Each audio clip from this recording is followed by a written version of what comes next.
আসসালামু আলাইকুম। আজকে মোটামুটি 10-12 জন ড্রাইভিং শিখতেছি সকালবেলা। আচ্ছা, আমরা ড্রাইভিং শিখতেছি কোন জায়গায়? কানাইনগর স্কুল মাঠে। হ্যাঁ, ড্রাইভিং সেন্টার নাম কি? আচ্ছা, তরিকুল ড্রাইভিং সেন্টার। আচ্ছা, আমি যেভাবে কথা বলছি যে দৈনিক যেভাবে সময় দিব বা যেভাবে ড্রাইভিং শেখাবো এভাবে কি শেখানো হইতেছে নাকি কোনো গরমিল আছে? ভিডিও বানাইতেছি দেখে কি বলতেছি নাকি বাস্তবে ওইরকম সময় ড্রাইভিং শিখতে আসলে টুকটাক খেয়ে খাই দেবো নাকি? আর নিজের গুরুত্বটা বাড়াই দেবো না? আচ্ছা, তো আমরা দৈনিক সকাল 6টা থেকে সকাল 10টা পর্যন্ত ড্রাইভিং শেখাই। যারা ড্রাইভিং শিখতে চান কাজের ফাঁকে শিখতে পারেন।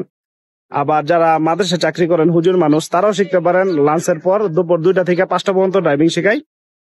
আবার আমরা সন্ধ্যা রাত্র 8টা থেকে 10টা পর্যন্ত শিখাই। যারা ড্রাইভিং শিখতে চান আমরা রেগুলার দৈনিক ড্রাইভিং শিখাইতেছি।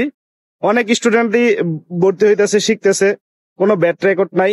তো আমাদের পেজ থেকেও ঘুরে আসতে পারেন রিভিউ দেখা, ঠিক আছে? কোনো ব্যাড রেকর্ড নাই, আপনি আসতে পারেন ড্রাইভিং শিখতে। আশা করি আপনাদের ভালো করে ড্রাইভিং শেখাবো। কি কও সবাই ড্রাইভিং শিখতে আসলে কি কও তোমরা? যদি এখানে ড্রাইভিং শিখতে আসাটা কি ঠিক হইব নাকি হইব না? হ্যাঁ, আমরা কি পারফেক্টলি ভাবে সময় পাইতেছি? এনার্জি শক্তি কমে গেছে গা? আসলে কি সময় পাইতেছি? আচ্ছা, যাক, যারা ড্রাইভিং শিখবেন ইনশাল্লাহ আমার সাথে যোগাযোগ করবেন। পারফেক্টলি ভাবে মোটামুটি শেখানোর চেষ্টা করবো ইনশাল্লাহ।